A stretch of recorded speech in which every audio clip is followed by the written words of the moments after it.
जय जोहार संगवारी हो। मैं हूं आपन के संग ललिता चक्रधारी और आप मन देखा तो न्यूज प्लस 21। चलो एक नजर डालते हैं महीने के 10 बड़े खबर में। छत्तीसगढ़ में कोरोना के 518 नवा केस, 3 के हुई मौत। अब एक्टिव मरीजन की संख्या 3275 हुई।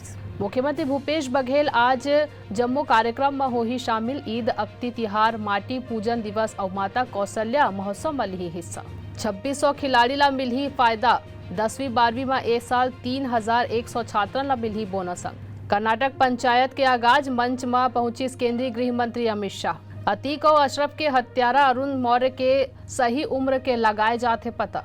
समलैंगिक विवाह मामला में 24 अप्रैल के नई हो ही संविधान पीठ में सुनवाई। उत्तर प्रदेश के अयोध्या में भीषण सड़क हादसा, बस ले टकराई ट्रक, 7 के हुई मौत। आज ले खुली यमुनोत्री और गंगोत्री धाम के कपाट। बिहार में सुधा दूध के कीमत में हुई इजाफा, 24 अप्रैल ले बढ़ी दाम। दिल्ली, मुंबई, भोपाल संग जम्मू शहर में ईद के नमाज। ममता बोलिन, जान दे दूं पर देश नहीं बटन दूं।